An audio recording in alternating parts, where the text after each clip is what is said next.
Belum. Berapa orang kita? 13 orang. Ini dua orang lagi. Udah 12 orang.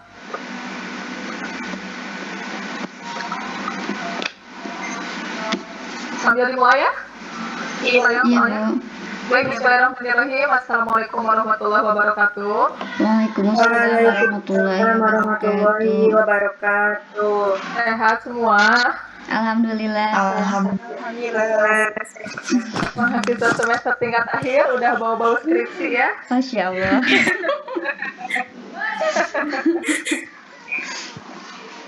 Tak terasa sekali perasaan baru kemarin kalian semester 2 lanjut semester 4 gitu ya, sekarang alhamdulillah di semester 7.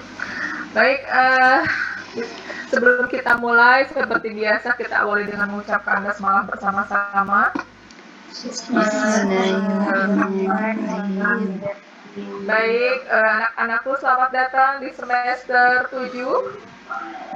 Ya, semester terakhir kalian mengalami UTS UAS. Kalau di semester 8 tidak akan ada lagi UTS UAS. Insya Allah mudah-mudahan kalau semuanya lulus tidak akan ada lagi yang mengalami UTS UAS lagi, karena di semester 7 ini biasanya terakhir semester 8. Alhamdulillahirrabbilalamin, saya sangat berbahagia sekali hari ini bisa bertemu kalian lagi. Weekendnya ditemani oleh mahasiswa lagi. Walaupun biasanya kita di lantai 3, sekarang ada di laptop masing-masing. Mudah-mudahan tidak mengurangi semangat kalian di semester 7 ini, karena memang kondisinya sekarang kita masih pandemi COVID-19, sehingga kita harus tetap berada di rumah, walaupun sebenarnya dosen sudah beraktivitas, tapi memang tidak setiap hari, karena kita juga tetap harus jaga-jaga. Dan saya rasa kita harus terbiasa dengan kondisi seperti ini, karena sampai saat ini belum ada keterangan COVID bisa berakhir kapan. Ya, belum ada ya.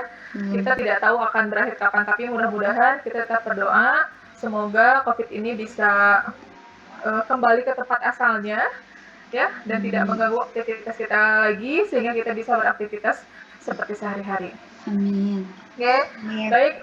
Sebelum saya mulai ke perkuliahan, perlu saya sampaikan bahwa mata kuliah ini juga mata kuliah yang saya sudah lama tidak ampuh. Biasanya mengampu mata kuliah ini, mata kuliah penelitian tindakan kelas atau PTK itu adalah Ibu Din biasanya.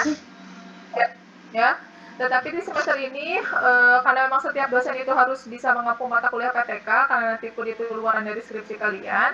Oleh sebab itu, di semester ini saya mengampu mata kuliah PTK, dan saya tidak sendiri sebenarnya di PTK, tapi berdua dengan Bu Irna Haleda.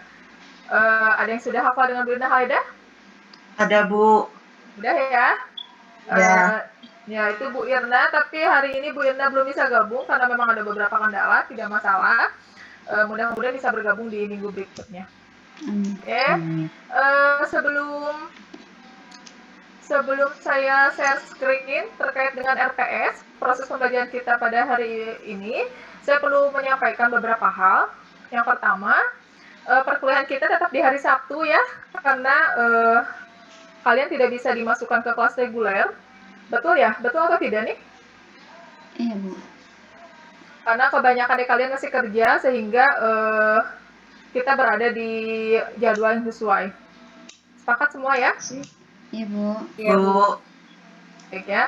Jadi kita berada di hari Sabtu, minggu kedua, pukul 16.00. Atau saya nanti infokan apakah kita mulai pukul 15 atau mulai pukul 14 ya, kondisional, tetapi tetap di hari Sabtu. Yang pertama, yang kedua, kehadiran seperti biasa, Anda semua akan saya absen, dan tolong nanti sekretarisnya selalu men-screenshot kayak ini nih. Kalian bisa kelihatan kan partisipannya berapa orang? Iya, Nah, Bu. kalau 14 orang dengan saya, berarti itu hadir semua. Tolong nanti sekretaris screenshot. Setiap pertemuan kita harus ada yang screenshot sebagai bukti bahwa pembelajaran kita berlangsung. Gitu ya. Hari ini alhamdulillah hadir semua. Mudah-mudahan seterusnya juga bisa hadir semua, karena mata kuliah ini merupakan mata kuliah yang sangat penting untuk tugas akhir. yaitu tugasnya skripsi. Skripsi. Oke ya, itu yang pertama. Yang kedua, kita masih sama, masih seperti tahun-tahun berikutnya, entah nanti ada UTS atau UAS, tapi dari saya tetap berjalan, gitu ya. Dan UASnya itu nanti diharapkan adalah proposal, gitu ya. Jadi UASnya itu proposal PTK tentunya, gitu ya. Jadi karena ini mata kuliah PTK, walaupun nanti ada kemungkinan mahasiswa ada yang ke eksperimen, bahkan kemarin ada yang ke kualitatif, gitu ya, itu sangat memungkinkan. Tapi untuk mata kuliah PTK ini, karena memang judulnya adalah PTK, sehingga kita goalnya adalah membuat proposal penelitian terkait dengan PTK. Paham ya? Jadi itu goalnya, jadi mohon dipersiapkan dari sekarang, dan itu individu.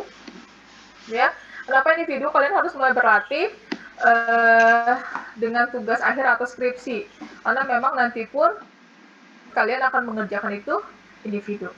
Oke, paham sampai sini? Paham, Bu. Paham, Bu. Baik, kita lanjut saja ke ke RPS-nya. Oke, ini RPS-nya.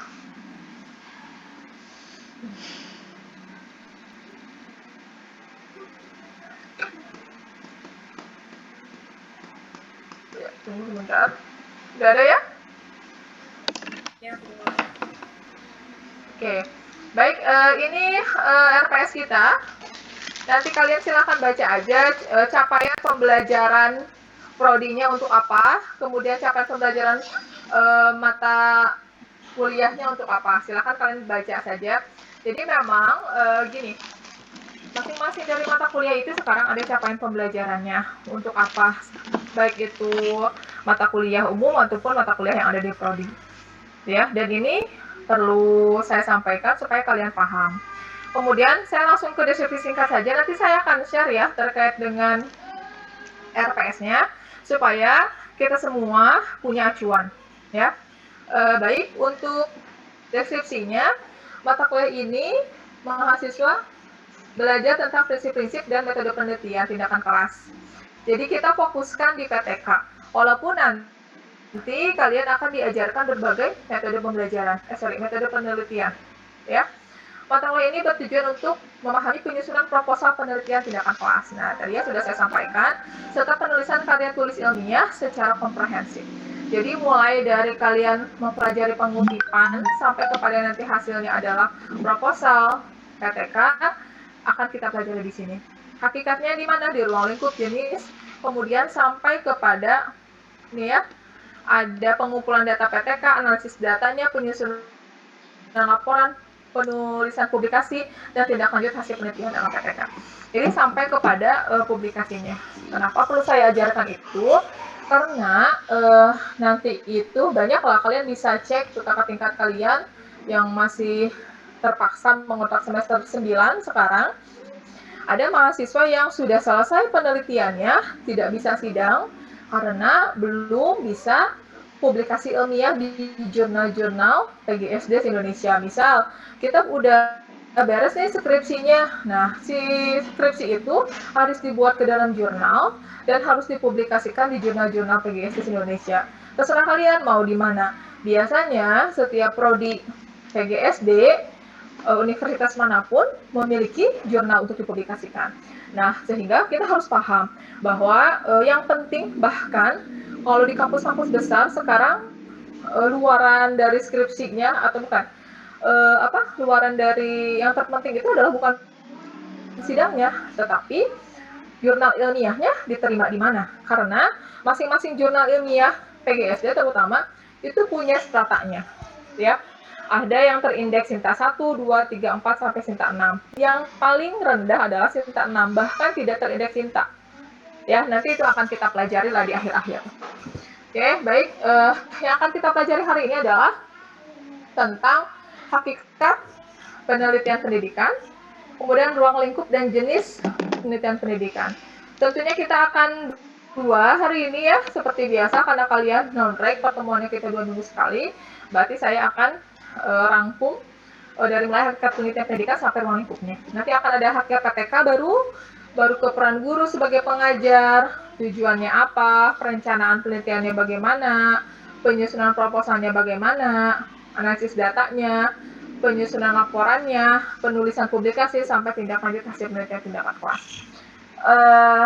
Sebenarnya PTK ini sendiri berkaitan dengan kompetensi guru dalam melaksanakan penelitian ilmiah. Jadi kalau sekarang mungkin di antara kalian juga ada yang sudah jadi guru, jarang sekali guru yang melaksanakan penelitian tindakan kelas di sekolahnya masing-masing. Padahal ketika kamu melaksanakan PTK kemudian dipublikasikan, itu bisa meningkatkan jabatan fungsional kalian. Saya melihat cermin dari kemarin waktu PGSD pelaksanaan guru berprestasi, dan salah satu indikator yang diterapkan oleh pemerintah itu adalah melaksanakan publikasi ilmiah PTK. Kebanyakan dari guru, bahkan saya bisa kalkulasikan 70% guru tidak paham tentang penelitian tindakan kelas. Jadi itu sangat miris kalau saya. Kenapa? Karena saya rasa semua guru pun bisa menjadi SPD sebenarnya sudah melaksanakan penelitian. Tapi hasil di lapangan banyak sekali guru yang tidak paham tentang PTK. Bahkan dia tidak bisa membedakan mana laporan penelitian, mana jurnal. Itu juga yang sangat mengkhawatirkan akhir-akhir ini. Oke. Itu kemudian nanti pustakanya kalian silakan, banyak sekali buku-buku tentang penelitian tindakan kelas. Kalian bisa akses sendiri. Zaman sekarang saya rasa kalian harus sudah mulai mencari aktif teorinya dari mana saja, kemudian sumbernya apa saja, bahkan jurnal-jurnal penelitian tentang PTK itu sangat banyak. Oke, ini subjek PMK-nya, indikatornya, silahkan kalian bisa baca, nanti bisa dibaca saja. Nah, hari ini kita akan melaksanakan pemahaman mahasiswa terhadap rencana pembelajaran di kelas dan evaluasinya. Saya akan tanya jawab dulu, kemudian nanti sampai kepada, kedepannya memang kita akan ada presentasi dan sebagainya, tetapi tetap koridornya ada di saya, karena kenapa harus presentasikan? Karena ini pemahaman kalian harus saya ukur, ya, baik oleh saya maupun oleh teman-teman kalian, supaya makin ada masukan, semakin banyak, semakin bagus kalian memahami tentang PTK itu sendiri. Oke, baik. Untuk kontrak belajar tadi sudah kita sepakati ya, sesuai dengan sesuai hasilnya. Saya akan stop share dulu. Saya akan ke media pendidikan. Kita langsung saja ke materi. Karena waktu kita terbatas. Jadi saya akan langsung saja ke materi. Nanti kalau ada hal yang bertanyakan, silakan disimpan dulu, nanti akan saya buka sesi pertanyaan. Oke, sebelumnya yang lain sudah masuk mata kuliah yang lain? Sudah, Bu. Sudah, Bu. Sudah masuk ya? Oke. Sudah, Bu. Ya, karena kalau semester ganjil itu biasanya waktunya sangat mepet. Bahkan sekarang anak semester 1 sekarang itu belum ada. Adanya nanti November. Jadi pasti kalian nanti akan agak maraton, ya. Oke, ini tentang kelihatan ya, PPT-nya kelihatan?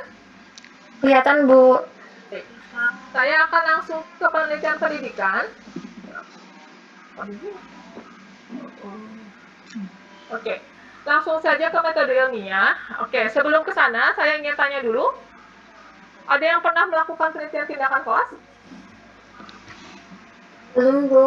Belum, Bu. Belum pernah? Belum. Ada yang pernah ngajar di SD? Pernah, Bu. Ya, Bu. Yang pernah boleh reaction acungkan jempol.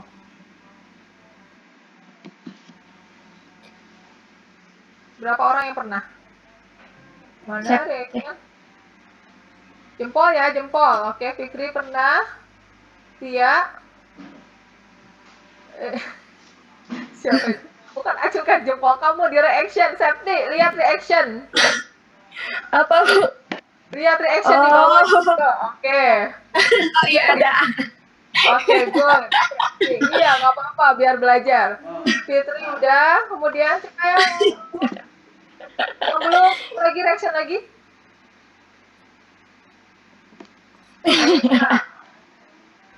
Kamu nggak tahuin diri kamu sendiri ya? Iya, kurang fokus aku. Ibu, aku Oke, izin udah tanya ya. dulu sebentar. Mangga. Oke, baik. Ketika Anda ngajar, gitu ya, sebelum menyampaikan materi, pernah berpikir nggak pengetahuan awal siswa? Pernah berpikir nggak pengetahuan awal siswa di kelas kayak gimana? Mana, Bu? Pernah. Oke, berdasarkan pemahamanmu sebelum kita mengerjakan atau kita ngajar di sana, yang harus diperhatikan pertama apa? Pengalaman siswa. Kita menanyakan siswa mengetahui nggak tentang materi yang akan kita sampaikan. Oke, good. Yang lain siapa tadi? Persiapannya, Bu. Persiapannya, oke Tia. Apalagi?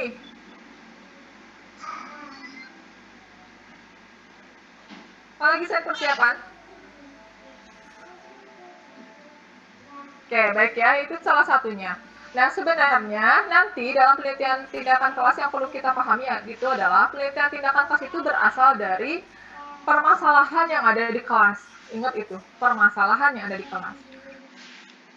Permasalahan yang seperti apa? Tentunya tadi Fikri bilang pengalaman siswanya kayak gimana. Kalau kita berbicara tentang pengalaman siswa di kelas, tentunya kita akan dapatkan persentase mana permasalahan yang sangat primer, mana yang sekunder, mana yang tersier.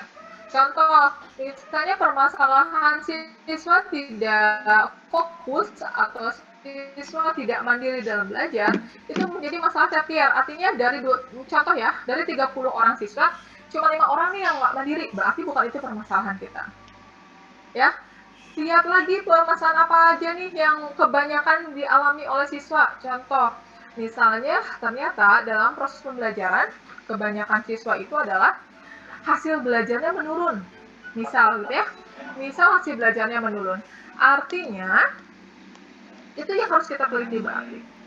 Ya, kalian juga nanti dari sekarang kalian harus sudah mulai cek, kemarin sudah di-share oleh Prodi terkait judul-judul yang berhubungan tahun kemarin. Yang tahun ini tidak boleh ada lagi. Dan dapat? Sudah dapat belum? Sudah, Bu. Sudah, Bu. Belum. Sudah. Oke, yang sudah dapat tolong di-share di grup non-reg ya. Jangan Ya, sampai Bu. nanti ketika sudah di ACC oleh penguji tidak diterima. Harus ganti judul setelah kalian tes skripsi itu ada. Kemarin ada yang kayak gitu mahasiswa. 3 orang, 4 orang gitu. Tolong cek lagi karena kenapa kita bisa tahu judul skripsi yang bisa diakses atau enggak, karena kita punya library, punya perpustakaan skripsi di Prodi yang bisa kecek kalau judulnya sama. Jadi tolong jangan mencari-cari alasan lagi. Kita sudah tahu mana skripsi yang bisa diakses, mana yang belum dilaksanakan. Itu yang pertama. Nah, apa hubungannya dengan metode ilmiah sih, Bu? Kenapa? Karena ini harus kita pelajari. Dalam metode ilmiah itu kita harus punya karakter sistematis, empiris, dan objektif. Sistematis, kita harus tahu tadi permasalahannya apa. Nah, kemudian permasalahan itu harus dilaksanakan secara sistematis, empirisnya peraturannya dari mana saja, kemudian masalahnya dari mana saja, sampai kepada penilaian kita harus objektif di dalam melihat masalah. Kenapa itu harus saya sampaikan? Banyak sekali semester kemarin mahasiswa yang mencari-cari masalah di kelas. Ya, saking misalnya udah pusing judulnya tuh apalagi ya udah hampir sama di kelas. Ya, akhirnya mereka mencari masalah. Fatalnya apa? Ketika mencari-cari masalah nanti akan kelihatan di pembahasannya. Sebenarnya PPK itu tidak melihat hasilnya harus meningkat 100% atau di atas 60%, tidak. Ya, PPK itu berdasarkan apa? Ada yang berdasarkan KKM, ada yang berdasarkan yang lain. Kalaupun yang meningkatnya beberapa orang, hasilnya seperti itu, berarti permasalahan itu bukan masalah primer yang tadi saya sampaikan. Nah, makanya itu harus paham. Ya, prinsipnya itu harus sistematis, empiris, dan objektif. Oke. Indikatornya, apabila suatu peristiwa atau fenomena yang terjadi menimbulkan keraguan atau ketidakpastian. Nah, ini adalah Ini adalah indikator bagaimana kita melaksanakan penelitian. Dari mana sih kita mendapatkan ide untuk melaksanakan penelitian? Itu kan kalau orang yang tidak berbiasa berpikir, itu susah loh nyari masalah dalam penelitian itu. Jadi apa sih yang harusnya ternyata indikatornya kayak gini. Yang pertama itu apabila terjadi kesenjangan antara harapan suatu yang diinginkan yang bersifat desolen tentang sesuatu dengan kenyataan atau dasian. Apabila cara-cara berpikir yang berbeda menghasilkan ketawanan, apabila terjadi peristiwa yang mengancam. Nah, ini indikator masalahnya. Kalau di kelas itu lebih banyak lagi. Contoh ya, saya ambil contoh satu. Misal, apabila cara berpikir berbeda menghasilkan kesimpulan yang berlawanan. Pernah nggak sih kalian di kelas, kalian kan udah magang lah ya, udah mahir gitu ya di sekolah gitu ya. Ketika kalian di kelas, ya kita udah menjelaskan secara rinci gitu ya, di RPP udah jelas menjelaskan secara rinci, tetapi pas kesimpulan atau ketika pas kalian melaksanakan evaluasi hasilnya tidak sesuai dengan apa yang kalian hadapkan. Pernah nggak? Saya rasa sering guru kayak gitu ya. Sering. Nah, berarti ketika kalian sudah melaksanakan dengan rinci gitu ya, sudah sesuai RPP, tahapannya jelas, alokasi waktunya jelas, tetapi kesimpulannya tidak sesuai dengan apa yang kalian harapkan, berarti ada permasalahan dalam proses pembelajaran.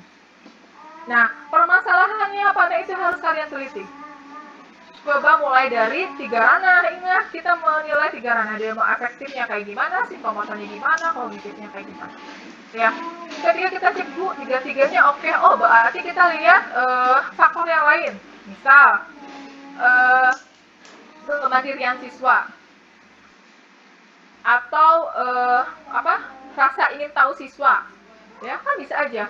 Oh, rasa ingin tahu siswa di kelas itu sangat lemah. Jadi dia itu mau dikasih materi apapun nggak peduli. Ya udahlah, gimana guru aja. Nah, itu berarti curiosity-nya atau rasa ingin tahu siswanya sangat lemah. Gimana berarti cara meningkatkan rasa ingin tahu siswa? Nah, kita harus cari cara. Apakah lewat mode pembelajaran? Apakah lewat media pembelajaran? Ya, atau lewat strategi pembelajaran yang lain. Nah, itu yang harus kita teliti, harus kita renungkan sekali ketika kita di kelas. Dan ingat, penelitian tindakan kelas ini tidak bisa dilaksanakan di dalam kelas yang kita tidak pernah ngajar. Gitu ya. Contoh nih, Tia ngajarnya di mana, tapi penelitian kelasnya bukan di sekolah yang Tia sekarang mengajar. Oh, tidak bisa. Kenapa? Karena kita harus tahu tadi latar belakang kelas, latar belakang siswa, kelas, dan lain sebagainya. Jadi, PTK itu harus dilaksanakan di sekolah yang kalian pernah mengajar. Makanya, bahkan saya wajibkan waktu itu tahun kemarin, kalau yang PTK harus di sekolah magang, kecuali kalau ada mahasiswa yang sudah mengajar selain di sekolah magang, itu boleh. Ya, nah ingat PTK itu harus itu, beda dengan eksperimen, beda dengan kualitatif, survei, atau itu beda. PTK itu karena penelitian tindakan kelas, artinya kita sudah sangat memahami sebagai guru karakter pembelajaran dalam kelas. Itu yang pertama. Oke, nah ini adalah peta masalah pendidikan, gitu ya. Kalau kita berbicara permasalahan pendidikan itu sangat banyak.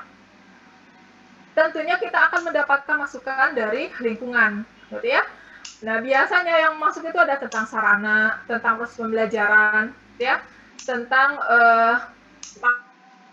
masukan-masukan yang lain, biasanya lewat komite sekolah, sampai nantinya akan ada pengaruh, ya.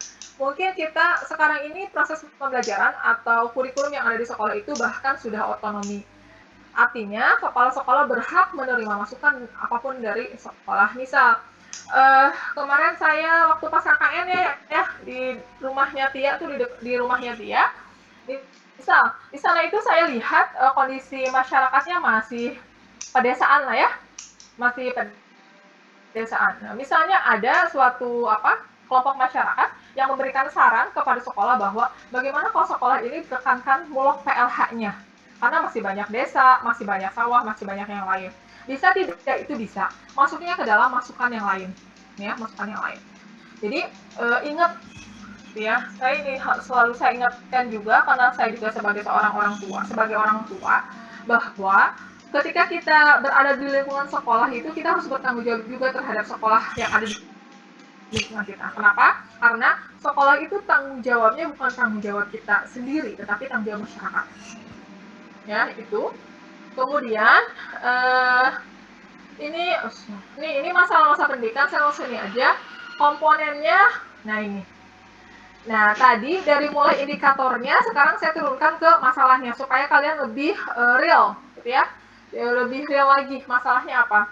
Pertama, dari mulai komponen raw input, dari karakteristik pribadi peserta didik, kemudian komponen instrumental input, tadi dari gurunya, kurikulum, sumber belajar, kemudian environmental inputnya, iklim belajar, fasilitas, dan sebagainya, sampai kepada proses. Nah, masalah-masalah pendidikan ini bisa terjadi di kelas. Yang mana yang dominan dari masalah pendidikannya ini? Ya, terlepas itu dari nanti menggunakan PPK atau yang lainnya, ini adalah masalah pendidikan yang sampai sekarang terjadi. Ya, contoh karakteristik pribadi peserta didik. Oke, kita tahu lah bahwa kecerdasan, motivasi belajar, konsentrasi dalam belajar, kebiasaan belajar, dan sikap belajar seseorang dalam kelas itu berbeda. Kalian dulu pernah belajar tentang perkembangan peserta didik ya? Masih ingat bahwa anak yang ada di kelas kita itu gaya belajarnya aja beda-beda. Ya, ada yang berbasis audio, ada yang berbasis visual, ada yang berbasis kinestetik, ya itu bermacam-macam. Nah, itu yang bisa dijadikan salah satu masalah pendidikan yang bisa kita teliti dan diselesaikan atau diberikan solusi. Solusinya bermacam-macam. Ketika kita berbicara tentang motivasi belajar, kira-kira bisa ditingkatkannya atau bisa dipecahkan ketika motivasi belajarnya turun, bisa dipecahkannya menggunakan apa? Nah, itu kan nanti akan berbicara variabel X dan variabel Y. Ya, nanti ya kita tahan dulu gitu ya. Yang penting kalian minimal paham dulu aja masalah-masalah pendidikan. Kalau kalian putuskan untuk PTK, berarti kalian fokus di kelas kalian kira-kira apa permasalahannya dari sekarang. Yang bisa diteliti dan itu permasalahan yang primer atau permasalahan hampir semua siswa. Ya, itu. Dari keempat komponen ini. Jadi, ini tolong dicatat baik-baik sekali terkait dengan masalah-masalah pendidikan ini. Oke. Nah, kelayakan masalah pendidikan yang baik untuk diteliti. Ini juga penting. Jangan hanya meneliti misalnya satu sumber belajar. Itu basi sekali. Gitu ya. Bahkan sekarang itu kalian harus sudah mulai lihat Google Scholar namanya. Ya, kalian punya Mbah Google ya di handphone masing-masing. Cek Google Scholar, coba kalian bisa ketik penelitian di SD yang terkini misalnya. Di sana kalian bisa cek apa sih yang terkini, jangan sampai melakukan penelitian yang sudah 10 tahun yang lalu dilakukan misal, gitu ya. Kenapa itu terjadi ke saya?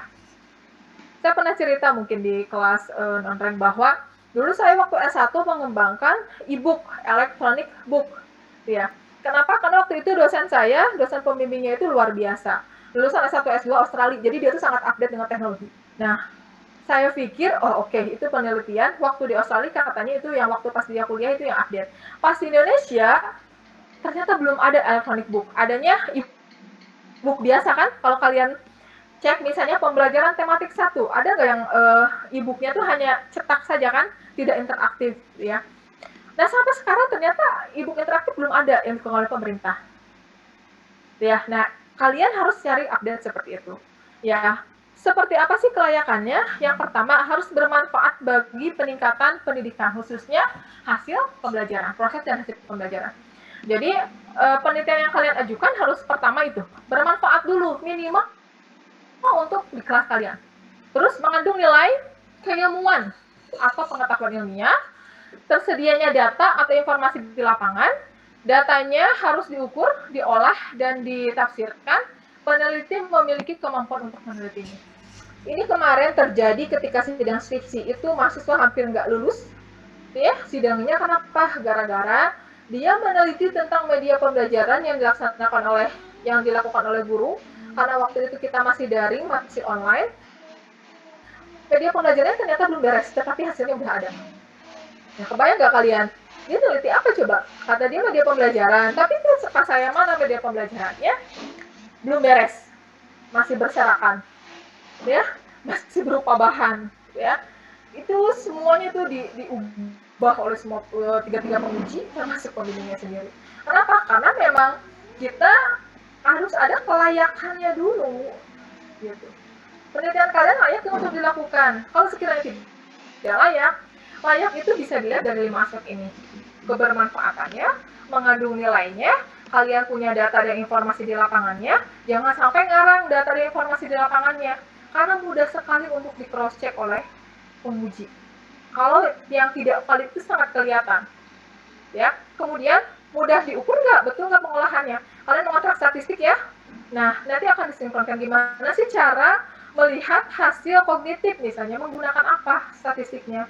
Gimana sih kita menggunakan mengukur kinerja menggunakan apa statistiknya? Nanti itu akan disinkronkan. Oke, sampai di sini ada yang mau ditanyakan dulu terkait dengan pembukaan di PTK?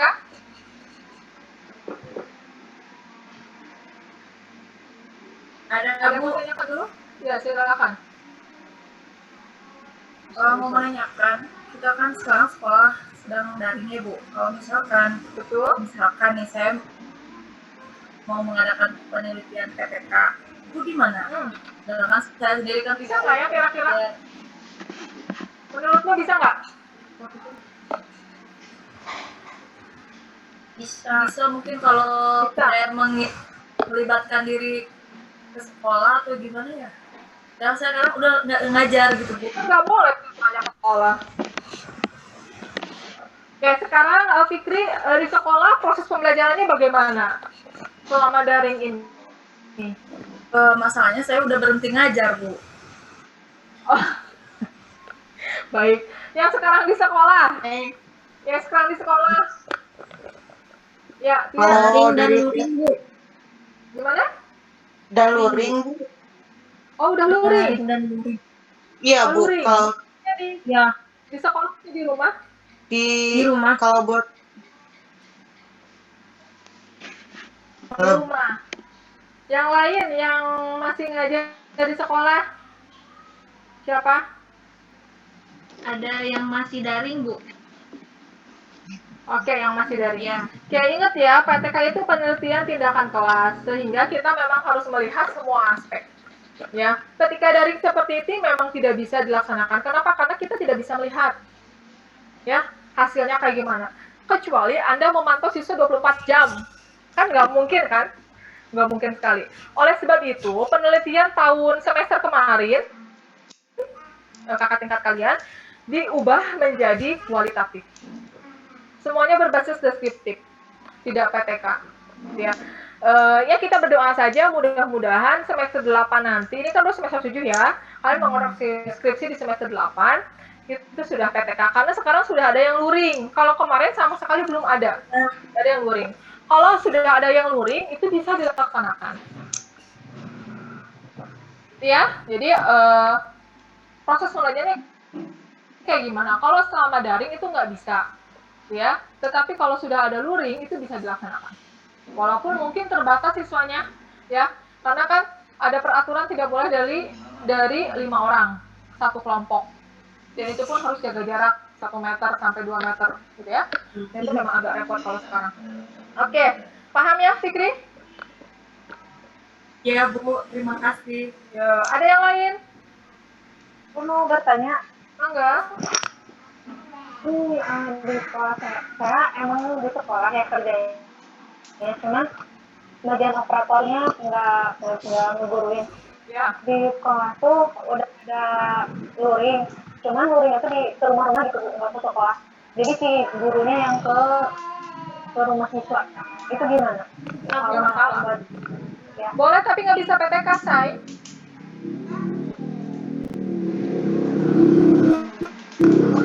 Sini tapi tidak bisa PTK. Kenapa? Karena kalau PTK itu kita harus melihat benar-benar aktivitas siswa selama di sekolah, selama proses pembelajaran dari awal sampai akhir. Nah, itu kalau misalnya cara seperti itu bisa dilaksanakan, bisa, tapi menggunakan metode penelitian yang lain. Ya, kecuali luringnya tiap minggu. cuma 2 minggu sekali kebanyakan sekolah-sekolah itu ya. Bahkan kalau di sekolah swasta, kalau aku sekolah anak saya, sampai sekarang belum ada luring karena belum diberikan izin oleh dinas gitu ya. Sebenarnya yang luring sekarang ini saya yakin itu yang ngumpet-ngumpet biasanya. Kenapa? Karena kalau dari dinasnya sendiri untuk kota dan kabupaten itu sudah diizinkan. Untuk kota ada yang sudah diizinkan SMA 3, SMA 4 itu pun percontohan. Jadi memang pilot project Pemda Kota Sukabumi ketika dilaksanakan seperti bagaimana. Dan itu protokol kesehatannya luar biasa. Saya yakin kalau sekolah-sekolah yang terbatas secara kelasnya agak sulit melaksanakan di sekolah. Ya, jadi kalau misalnya semester depan masih kondisi seperti ini, mau tidak mau kalian mengubah metode penelitiannya, tidak PTK, gitu ya. Ya mudah-mudahan saja minggu depan, semester depan kita sudah berada dalam situasi yang sudah normal, bukan normal. Amin. Paham ya? Ya. Baik, ada yang ditanyakan lagi? Oke, saya lanjutkan ya ke satu topik lagi. Kita masih ada waktu ya, sebentar lagi. Oke.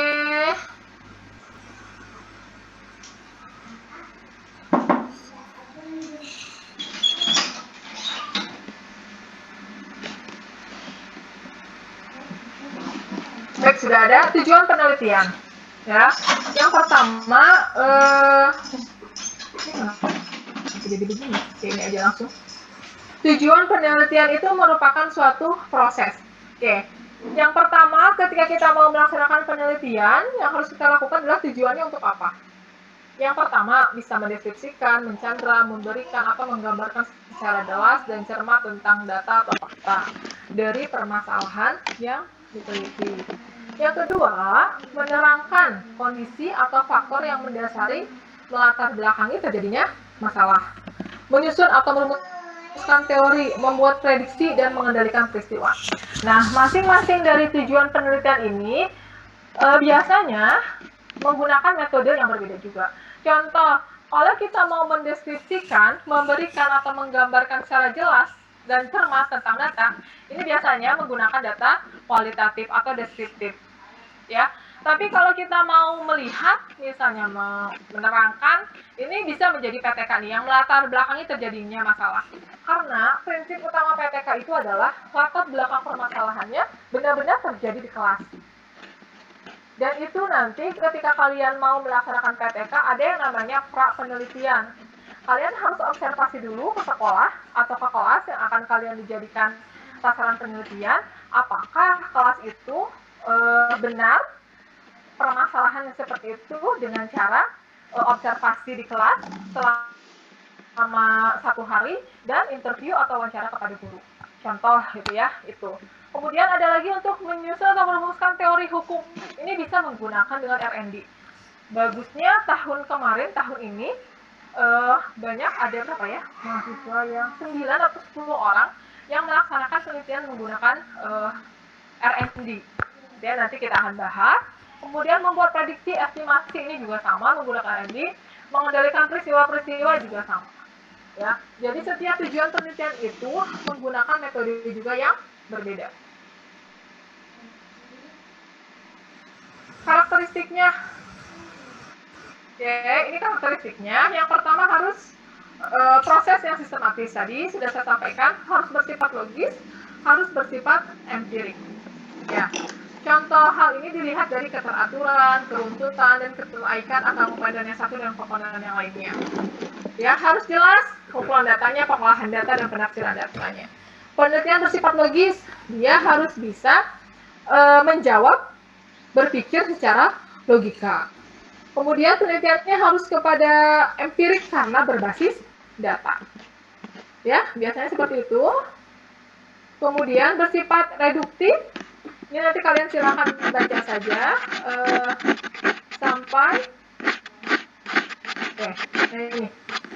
Ya, sampai bersifat objektif. Jadi ketika kita mau melaksanakan penelitian, kita harus juga belajar tentang karakteristiknya. Nanti setelah ini akan ada semacam kalian membaca literatur bagaimana bisa melaksanakan suatu penelitian. Nah, sampai di sini dulu kita membahas tentang sampai kepada karakteristik penelitian dulu. Nah, kenapa ini perlu? Karakteristik penelitian ini sangat penting kalau menurut saya. Kenapa? Ini nanti yang bisa menentukan apakah penelitian atau permasalahan yang akan dijadikan bahan atau kajian penelitian bisa kalian sesuai atau tidak. Ya. Nah, ini juga perlu kajian khusus kalau menurut saya ke kalian harus mulai, mungkin ini tugas juga, kalian nanti akan membuat atau menyusun atau merangkum ya terkait dengan pemahaman metode penelitian. Jadi tugasnya nanti akan saya share terkait dengan tugas penelitian. Contoh gini, ketika sekarang pemahaman kalian tentang metode penelitian itu apa, kemudian rancangan penelitian. Kita tidak berbicara PTK dulu ya, kita berbicara terhadap pokoknya pemahaman kalian tentang penelitian itu seperti apa. Supaya saya ada feedback nanti pertemuan 2 minggu yang akan datang, oh ternyata ini yang belum kalian pahami. Ya, silakan kalian kerjakan di Word, nanti dikumpulkan oleh satu orang aja via grup. Ya, itu penting. Karena kenapa? Saya hari ini hanya menjelaskan itu saja, tetapi nanti tugasnya adalah kalian, saya tulis aja ya di chat supaya nggak lupa dan bisa di copy paste juga untuk kalian. Oke, tugasnya.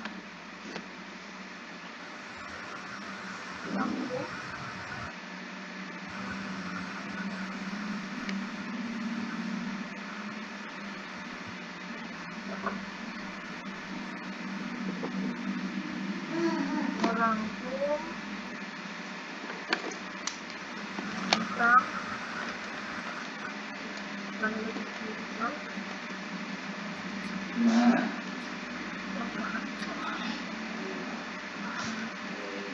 Ini satu, nanti silakan kalian ini.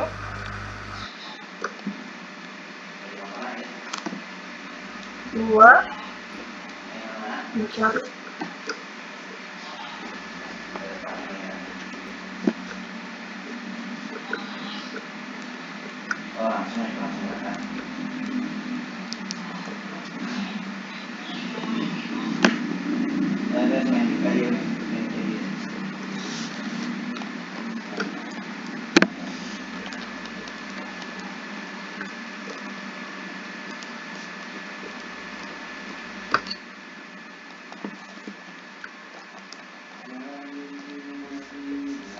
Oke, kalian bisa langsung copy paste saja dari chat, nanti kalian save.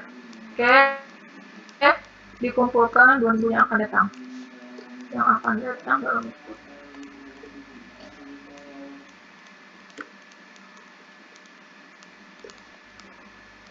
Oke, ini tugasnya. Oke, saya kopikan lagi juga di grupnya. Merangkum tentang penelitian pendidikan yang mahasiswa pahami, kalian menurut pemahaman kalian seperti apa, kemudian setelah merangkum, kalian mencari pengertian tentang penelitian pendidikan terkini di SD. Ingat di SD ya, kita fokus di SD minimal 5 penelitian. Contoh, biasanya kalau di Mbah Google, ketika kalian mengecek penelitian terkini di SD, yang akan muncul adalah skripsi orang, tentang skripsinya. Ya, itu yang pertama. Yang kedua, jurnal. Jadi kalian bisa 2 itu. Kalau berupa blog atau apa gitu. Pokoknya tidak berbentuk karya tulis ilmiah itu jangan. Jadi menurut saya 2 aja, dari skripsi dan dari jurnal. Ya, yang 5 itu. Tidak dari dokumen yang lain. Apalagi bisa PPT-nya itu nggak boleh. Kalian karena nggak utuh. Atau misalnya rangkuman dari orang nggak boleh. Hanya 2, boleh dari skripsi atau dari jurnal. Silakan kalian cek. Dan usahakan sesuai dengan keminatan kalian nanti untuk skripsi. Contoh, kita ambil variabelnya. Bu, karena saya keminatannya, maksudnya kalau IPA ya, kalau orang saya. Misalnya keminatannya IPA. Bu, saya tuh pengen tahu tentang penelitian literasi sains misalnya. Nah, berarti kalian coba cari juga penelitiannya yang sesuai dengan keminatan kalian masing-masing. Atau yang bahasa, keterampilan ada keterampilan membaca ya, menyimak, ada ya. atau bisa di PS, silahkan kalian cek yang lain. Kalau bisa, penelitian yang nanti kalian cari yang terpilih di essay sesuai dengan hal yang kalian minati untuk teliti juga, gitu ya, supaya kalian semangat mengerjakannya, sehingga tidak paham gitu ya, bahwa oh seperti ini penelitiannya. Dan usahakan jenis penelitiannya kalian lihat, metode penelitiannya PTK. Saya tambahkan di sini. Oke. Ini yang keempat, metodenya menggunakan PTK, supaya kita langsung mengarah ke mata kuliah kita.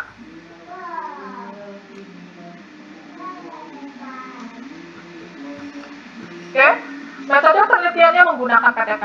Jadi kalau menggunakan eksperimen, R&D, kualitatif dan lain sebagainya, saya sarankan tidak. Kalian langsung fokus ke PTK-nya, gitu ya. Paham sampai sini? Paham ya sampai sini? Ada yang mau tanyakan dulu terkait tugasnya? Ini Bu yang tugas nomor 2. Ya. Yang tugas nomor 2 kan mengumpulkan jurnal atau skripsinya itu dalam bentuk file gitu ya? File dong, file kan, udah nggak musim di Iya. Ya, file ya, PDF ya, ya. supaya nggak berubah, PDF. Oke, ada lagi?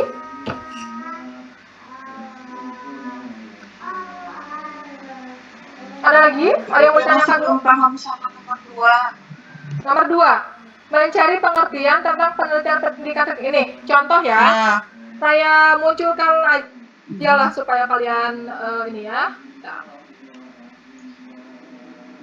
Oke, contoh nih, saya langsung ke Google, enaknya online kayak gini. Oke, bentar ya, saya langsung share Google-nya. Contoh ya.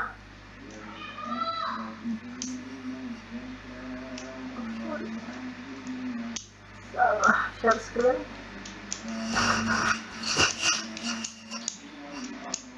Contoh ya, caranya seperti ini. Kalian cek Google. Oke. Kelihatan saya sedang googling?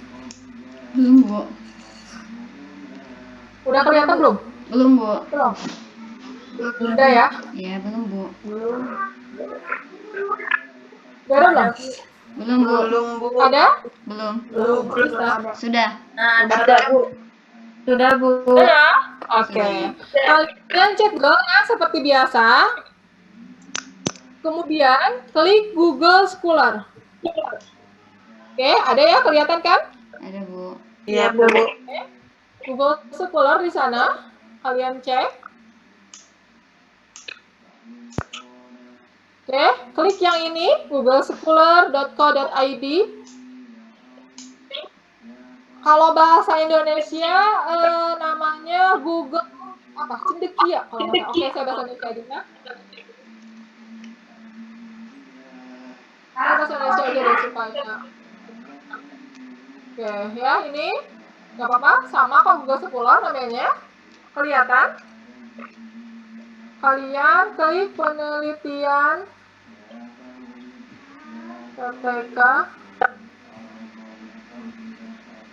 PTK sekolah dasar. Atau biasanya kalau kalian pengen lebih detail, kalian tidak ada singkatan.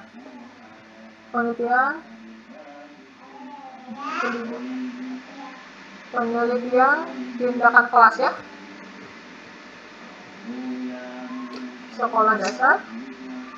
Begini. Contoh ya, kalian bisa menggunakan keyword yang lain yang kalian menurut kalian sesuai. Nah, oke, kita tunggu. Oke, banyak sekali ya.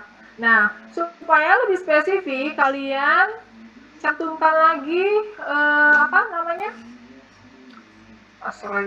variabel yang akan kalian teliti. Contoh tadi saya literasi science. Ini akan semakin mengkerucut. Nah, oke. Dari tadi sekian banyak, ini ada 1980 hasil kalau literasi science banyak kan? Tapi kalau kalian tadi tidak pakai literasi science, ada 22.100 penelitian. Luar biasa ya. Banyak kan? Banyak, Bu. Paham? Insya Allah. Banyak kan? Paham. Jadi jangan langsung cari di Google-nya, nggak akan ketemu. Tapi cari Google Scholar, itu caranya. Nah, nanti kalian tinggal spesifikasikan. Saya sarankan pakai variabel yang kalian minati atau kalian tertarik. Tadi contoh literasi science atau kemampuan menyimak atau yang lainnya. Silahkan. Terus tentang karakter atau tentang apapun itu. Paham? Insya Allah. Paham? Oke. Oke. Ya, saya rasa kalau 5 itu setengah jam juga dapat. Insya Allah. Ya, Iya, Bu. silakan kalian dalami dulu terkait Google Scholar karena harus paham, harus terbiasa dulu menggunakan. Ada pertanyaan lagi sebelum kita akhiri? Ibu Tia masih belum paham. Yang mana?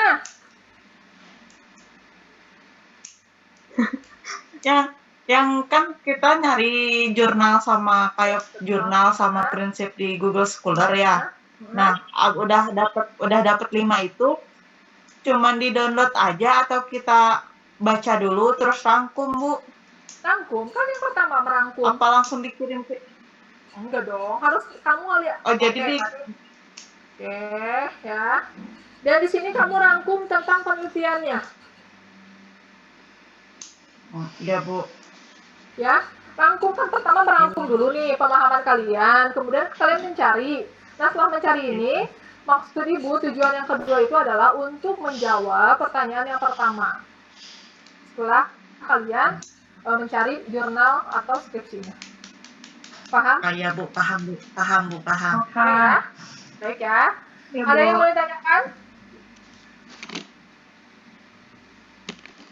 Cukup. Cukup. Bu. Jadi Ibu, ya, Tri silakan. Jadi untuk jurnal tidak usah mengumpulkan file jurnalnya ya Bu, rangkumannya aja. Ya? Oke, jurnalnya tetap dilampirkan supaya nanti bisa dicek. Alamat itunya Bu atau gimana? Jurnalnya aja, filenya aja kalian langsung download. Oh iya paham. Oke. Makasih Bu. Oke, sama-sama. Jadi tetap lampiran jurnalnya di download dulu, kalian kemudian rangkum. Baik, Bu. Makanya Baik, nanti Bu. tolong dikoordinir sama satu orang sama Rifa ya, biasanya ya Fa ya. Iya. Mana Bu Sita? Ya. Ya Bu. Lupa. Sama Rifa ya. Oke, Ya. baik, tolong nanti disatukan supaya tidak tercecer.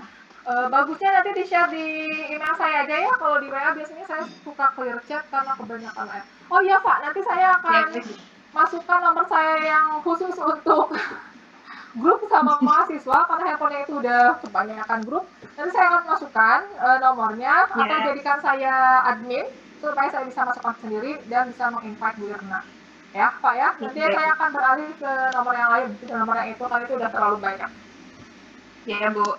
Baik, itu saja mungkin. Ada yang masih ditanyakan? Oh iya, hasilnya nanti saya minggu depan kalian akan mempresentasikannya dulu. Nanti akan saya pilih secara acak aja, 2-3 orang.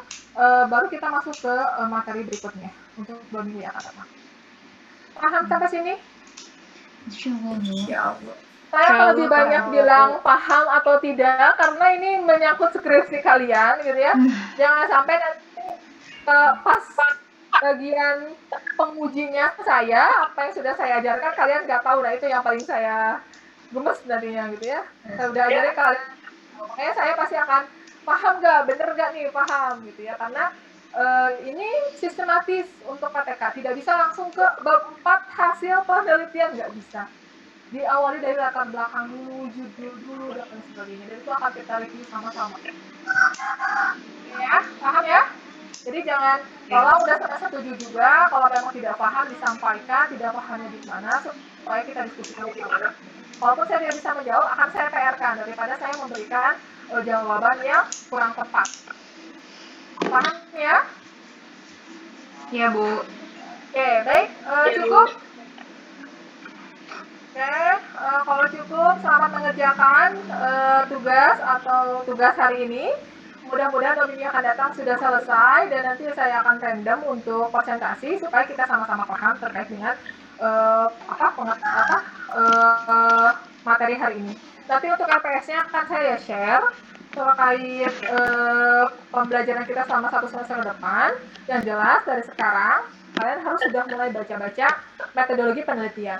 Banyak sekali buku yang bisa kalian gunakan dari mulai Sugiono, ya itu banyak sekali. Jadi saya harap kalian memiliki salah satu buku metodologi penelitian. Ya, nggak perlu saya sediakan ya, silakan kalian cari di Shopee, cari di Lazada, jadi yang lain toko buku elektronik supaya kalian memiliki satu buku pegangan. Jangan sampai tidak punya buku metodologi penelitian. Baik, Dia Bu. harus punya, karena itu akan kebawa sampai skripsi, bermanfaat sampai skripsi. Bahkan kalian nanti adu argumen dengan dosen berdasarkan teori yang kalian punya atau yang kalian kuasai. Oke, itu saja yang bisa saya sampaikan. Terima kasih atas perkuliahan hari ini. Mudah-mudahan semangat kalian di pertemuan pertama ini berlanjut sampai pertemuan ke-16. Kita sama-sama belajar untuk menunjang tugas akhir kalian. Terima kasih atas perhatiannya. Mohon maaf apabila ada hal-hal yang kurang berkenan. Wabillahi taufiq wal hidayah. Wassalamualaikum warahmatullahi wabarakatuh. Waalaikumsalam warahmatullahi wabarakatuh. Terima kasih, Bu. Sama Rifsi foto dulu untuk gitu. Baik, Bu. Senyum ya. Senyum dong.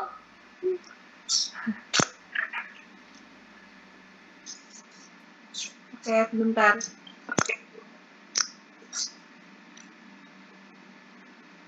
Sudah, Pak? Belum, Bu. Oke. Oke, sudah. Oke, baik. Assalamualaikum warahmatullahi wabarakatuh. Waalaikumsalam warahmatullahi wabarakatuh. Selamat, Bu. Satu. Amin.